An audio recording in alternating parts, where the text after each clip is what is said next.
What up, dudes? It's Gaz, and welcome back to another Destiny 2 video. So, I've been really enjoying this new season, so we're going to put another kind of build guide today, going over one of the really ridiculous artifact mods that will probably be nerfed tomorrow, but might as well just get this information out here in case it is useful to you. Additionally, we're going over the Callus mini tool, and specifically a special perk on it called Incandescent. This can roll on some other solar weapons, but the main gist of this, it's a new type of on death, like once you kill an enemy, they'll explode in an igniting explosion, which can synergize very highly with some of these aspects that we have for Solar 3.0. So before we get into it, make sure you're subbed and all that stuff. Make sure you hit the live stream channel as well. I've been really busy lately, so I've not been able to live stream, but I will be trying to get back to it like very soon. So thank you. All right, so let's go over this. So we are becoming basically a complete tank lord. This setup will work in the dungeon. I used it once I unlocked the mod in the dungeon too. The big mod here is called Classy Restoration. And what this will do is once you use your class ability, you become super healing mode. And enemies they'll shoot you, but they're not going to kill you. It's going to require 6 energy, and it's only for your class item. So that actually locks you out of doing a lot of certain things. But one of the things it doesn't lock you out of is running utility kickstart. If you have a stasis class item, what this does is when you use your class item, it gives you some of your class item back. Now, if you do have a artifice piece of armor from like a master dungeon or something like that, you can run double utility kickstart and then still have classy restoration because there's an extra slot in artifice armor. But the general gist of what you're going for here is use your class item and you get crazy healing. We have, like I was talking about, incandescent for some solar weapons. It's a new perk. Defeating an enemy scorches those nearby. More powerful combatants give you a bigger scorch radius. With all this stuff to put together, you're basically face-tanking Screebs on purpose. So when we ignite and scorch enemies, your class ability will charge faster with the Ember of Singeing. So if there's enemies nearby each other, your class ability charges really fast. And the rest of the stuff here, you want as high of resilience as you can get. You can mod for it. I have modded for it in quite a bit of my gear. But for Hunter specifically, you want really high resilience and really high mobility. Recovery is actually not as useful because of how crazy this mod is. Once this mod either gets nerfed or after the season's over, you'll probably want some recovery as well. But let's just get into it and show a quick use case of it in this Lost Sector. So I'm going to go ahead and use my class item and my class ability, and they're going to shoot me, and they're not going to even like move my health bar. That's how much healing we're going to get from this. Hello there. So the healing is strong enough. And now that the healing's run out, you can see even without our healing, we are pretty much invincible. Let's dodge again. Now these enemies will literally never be able to kill me as long as I keep casting my class ability. And let's show how fast the class ability recharges from the Scorch with that Ember of Searing. So I'm going to dodge again. And we're going to kill these guys. He's going to explode. And now that guy's on fire. Look how fast our class ability recharged. It's already back from scorching one enemy. So this perk on these solar weapons is really good. And it doesn't require like a headshot kill like Firefly does. It's just a body shot kill. So it's pretty much like a new AoE like SMG setup here.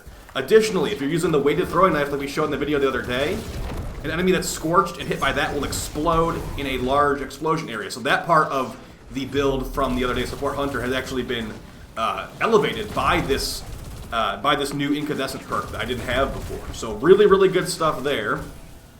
And of course that can work with your solar nades too. If you blow an enemy up with a solar, or scorch an enemy with a solar nade, hit them with a weighted knife, they're going to explode in a big explosion in an area. So yeah, this does scale pretty well. Now the Grandmasters are not out right now. I doubt it would work in Grandmasters. But you know, it pretty much makes the game like really easy. I was able to solo some of the dungeon encounters with this without even trying really. So that is something that you might want to keep in mind. And like I said, it will work on other classes too, but the cooldown of the Hunter dodge is actually a lot faster than like the Barricade and the Healing Rift cooldown. This is very different setup than we were running the other day, where it was like, oh, we're trying out the new Hunter Radiant dodge with the really long cooldown. It's like the opposite of that today. We're trying to go for the fastest cooldown possible. So the fastest cooldown on Hunter is actually going to be Marksman's dodge. And what that one's going to do is once you dodge, you will automatically reload your gun, your equipped gun, which is pretty good. We've also taken off Gunpowder Gamble because it takes so many, you don't have as many slots, unfortunately. But the entire setup, we got Ember of Singeing, like I said, pretty good with that new perk. We've got Ember of Searing, defeating scorched targets, grants melee energy. I just want some more recovery. It doesn't really do that much, but I guess you get your knife back faster too, because there will be lots of scorch enemies with that incandescent perk. Ember of Wonder gives you 10 resilience, that's the main reason, but since we are blowing lots of enemies up, we'll be getting some Orbs of Power here and there. Ember of Torches, powered melee against combatants, makes you and nearby allies radiant, good for getting some radiant stacks for some more weapon damage, which will stack with Font of Might. And then Ember of Solace, radiant and restoration effects are increased duration. That's very good with classy restoration. Just going over the rest of the armor mods. Harmonic Siphon, so we get multi-kills with our Callous Mini Tool, which is solar, on a solar subclass, makes orbs. Hands-On is going to make it where an arc mod is equipped in our armor, so we get 20 more mobility from powerful friends. If I had better armor stat rolls, I'd probably not run this, but we want to have our dodge as fast as possible. So I decided to go for this. Might get changed in the future. Submachine Gun Loader, just to make the Callous Mini Tool reload faster. I will be trying to craft a Callous Mini Tool. I'd say the God roll is going to be probably Unrelenting and Incandescent, because that'll give you health regen on multi-kills. You're going to get lots of multi-kills. Seeking Wells, so when we make a Solar Well, will fly towards our allies. We've got double Armor of the Dying Star for lots of damage resisting against everything but Arc. And Explosive Well Maker. We're running lots of things that can blow up enemies. We're getting lots of Solar Wells that will track to us and our teammates because of Seeking Wells. Star Eater Scales, I'm just not going to switch off of this ever again because it gives you huge damage on your Blade Barrage if you pick up orbs, which is really nice. Blade Barrage is one of the best supers in the game now since they buffed it, so that's nice. Font of Might, solar weapons will do more damage. I've been running Lament a lot. I've been running Gjallarhorn a lot. Cataclysmic can be good, and there's other solar weapons too that are very powerful. So pick whatever one you want to run. And then the entire crux of the build, Classy Restoration, crazy health regen when you dodge, Utility Kickstart gives you some of your dodge back, and then Resilience mod, we're trying to get 100 resilience for that 40% damage reduction, which does stack with other things. So yeah, this is pretty much like a Naros. It's pretty much a Naros in Destiny. But I think just like a Naros, it will fall off when you get to high enough level. Like if you go to a GM, probably 2 enemies shooting you is going to be enough to kill you. On the normal dungeon, you can still have the entire wave of enemies shooting at you, and you won't die. So that's really strong. It is basically a Naros. I might just label the video, this is basically a Naros, because the Screeds are your friends now. You run up to the Screeds and try to give them a hug, and it doesn't actually kill you. So that's really good. So yeah, but expect it to get nerfed tomorrow, basically. It is so powerful, and I think they definitely over-tuned Resilience a little bit, which is funny because Resilience was really bad before this update.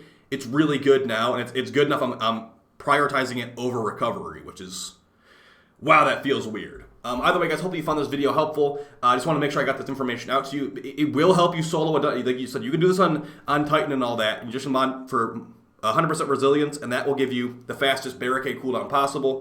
100 recovery on Warlock. I have a Warlock build with 100 recovery, 100 discipline. Really hard to kill. So, yeah, I'll see you guys next time. Appreciate all the support. And, yeah, Warframe videos will be returning, of course, but this is what I'm having fun with right now, so we're making some more videos on this. Take it easy, guys. Peace.